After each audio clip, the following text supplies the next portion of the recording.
안녕하세요. 진짜 미치고 팔짝 뛸 만한 일이 있어서 여기에 글을 씁니다. 거두절미하고 본론만 말하겠습니다. 두서가 없더라도 이해 부탁드릴게요.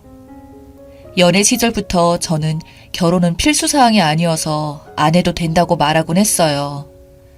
이렇게 남편을 만날 때마다 강조했던 부부는 결혼을 하더라도 아이 없이 지낼 거라고도 이야기했고요. 남편도 저의 의견에 동의했었고 우리 둘만 사랑하면 되지 전혀 문제될 거 없다며 아기는 남편도 생각조차 안 하고 있다는 식으로 말하고는 했죠. 연애하고 4년 차에 상황이 물 흐르는 대로 결혼을 하게 되었고 양가 부모님께는 아이 없이 딩크로 지내겠다 말씀을 드렸어요. 친정은 합의된 사실이면 편한 대로 하라고 하셨고 시댁은 어머님이 썩 마음에 들진 않으셨지만 남편 생각도 그렇다 하니 아무 말이 없으셨어요. 그리고 결혼을 하고 7개월이 조금 넘었네요. 그런데 요즘 들어서는 남편이 아이를 원하는 눈치입니다. 사랑을 하는데 눈치를 보다가 없이 하려고 한다든지, 물론 제가 위험하다고 생각하며 안 한다고 합니다. 아이들 있는 곳에서는 저 애들 좀 보라며 너무 예쁘지 않냐 그러네요. 또 아기 옷 파는 가게 아시죠? 작은 마네킹에 잘 보이게 진열해 놓잖아요. 지나가다가 그 앞에 딱 멈추더니 여자애들 옷은 진짜 너무 이쁘다며 인형옷 같지? 그치 자기야? 이런 이야기를 하기에 물었어요. 오빠, 아기 갖고 싶어? 요즘 들어 자꾸 이러네. 그랬더니 아기를 원한대요. 본인 부모님들도 손주를 원하신다 그러고요. 전 애초에 아이 생각 없다 얘기했고 남편도 동의했으면서 이제 와서 이러는 거 너무 어이없어요. 아이를 갖는다는 마음이 손바닥 뒤집듯이 쉬운 것도 아니고 저는 전혀 생각이 없습니다. 하다못해 TV를 봐도 스트레스를 줍니다. 일요일 예능에 아빠가 아이들을 케어하는 프로그램 보면서 아기가 있으면 남편도 저렇게 잘할 수 있다며 제가 듣는 앞에서 호기롭게 얘기합니다. 하루는 시댁을 갔는데 어머님의 친구 손주가 너무 이쁘더라. 친구 손주 재롱에 시간 가는 줄 몰랐다는 등의 이야기를 하시더라고요. 제 앞에서 그런 이야기를 하시는 것도 좀 불편해서 자리를 피하려고 하는데 남편이 옆에 오더니 엄마가 자꾸 그런 이야기로 스트레스 주면 더 아기가 안 생기니까 그냥 모른 척하고 기다리세요. 라고 하는 거예요. 너무 황당하고 어이가 없었죠. 집에 와서 따지고 들었더니 손주를 부러워하시는 부모님이 너무 안쓰러워서 대충 둘러댄 거라고 하더군요. 나 원참 그럴수록 희망 고문을 하면 안 되는 거 아닌가요? 그러더니 아니나 다를까 그 뒤부터는 어머님이 수시로 전화 오셔서 혹시 아기 가질 생각은 없냐고 물어보십니다. 몇 번 대응을 하다가 차단한 상태고요. 뭐라고 이야기를 해야 할까요? 전 정말 낳을 생각이 없고 제 일을 계속하고 싶어요. 또 육아는 좀 힘든가요? 지금이야 넌 낳기만 해라. 내가 다 키울게. 하지만 낳고 나면 뒤치다꺼리는 제가 다 할 거 뻔히 보이고 주변 친구들 보면 지옥 육아에 힘들어하는 거 한두 명이 아닙니다. 제 몸 망가지는 것도 싫고 출산도 싫었어요. 결혼하면 얘가 어쩌겠어 하는 마음으로 대충 제 비위를 맞춰주는 척 하다가 지금 와서 본색을 드러내는 것 같아서 괘씸하기도 하고 제 뜻을 뻔히 알면서 자꾸 마음을 떠보니 진짜 미칠 노릇이네요. TV며 길거리를 다닐 때며 아이들만 있으면 은근히 아이들이 예쁘다 떠보는데요. 정말 어떻게 해야 할까요? 조언 부탁드립니다. 추가합니다. 댓글 다 읽었습니다. 남편은 한 번도 딩크라 생각하고 산 적이 없다라는 글을 보니 정말 열이 올랐습니다.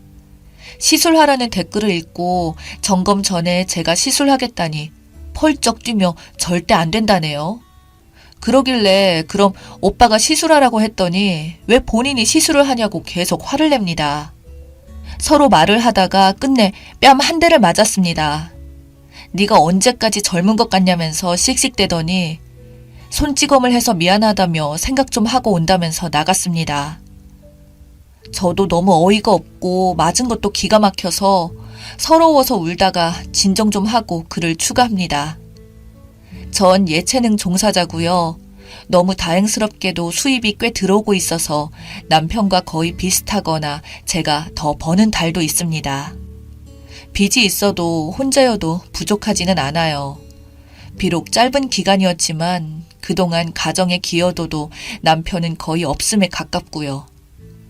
제가 프리랜서로 일하다 보니 연주나 수업이 없는 시간은 다 자유라 대부분 제가 부담했어요. 몸을 쓰는 직업이다 보니 임신 기간이 절대적으로 방해라고 생각을 했고요. 이 모든 이유를 들어 이야기를 해도 돈은 자기가 벌 테니 걱정 말고 다시 생각해보라네요. 말도 안 되죠. 제가 더 잘 버는데 이해를 못하는 것 같습니다.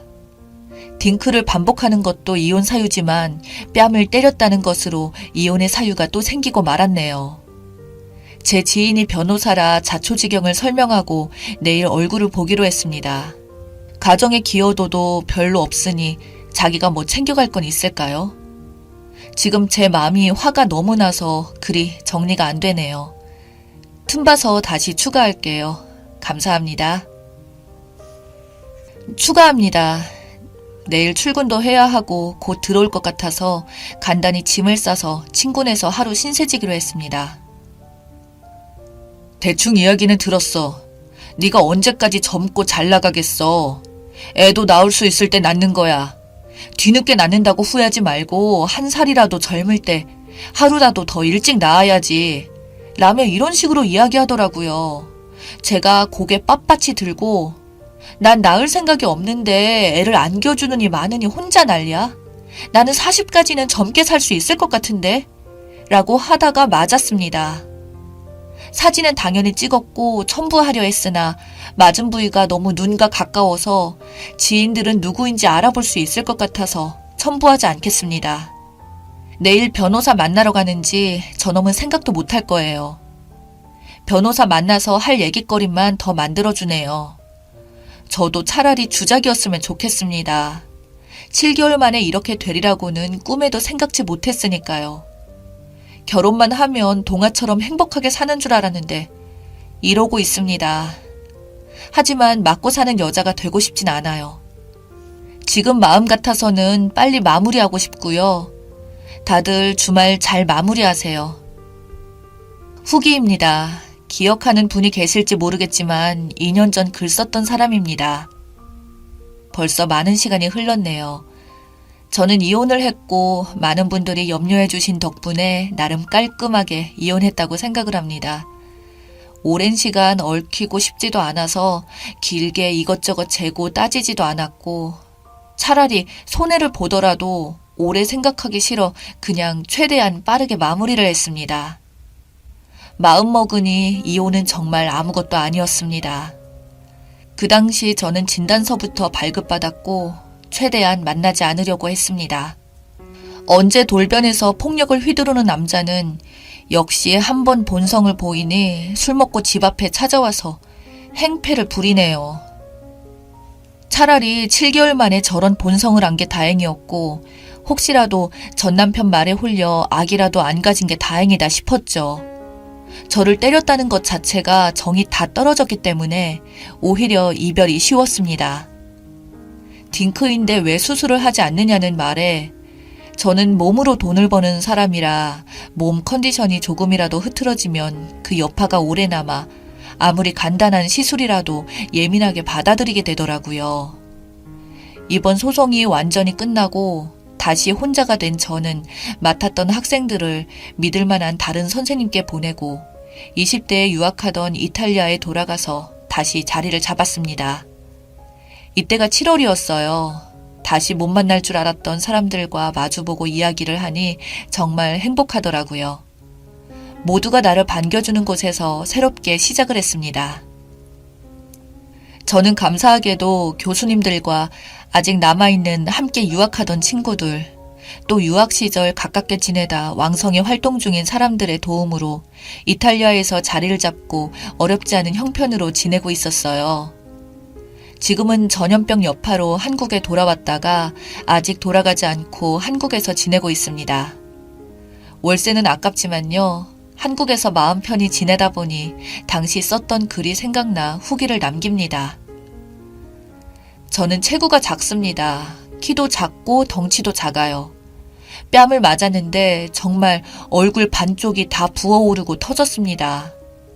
너무 아팠지만 맞았다는 사실도 정말 슬펐고, 그보다 더 화났던 것은 그렇게 때리고 마치 어쩔 수 없이 때렸다는 듯한 그 자식의 태도와 눈빛이었죠. 그건 또 무슨 다른 폭력을 예고하는 것 같았거든요.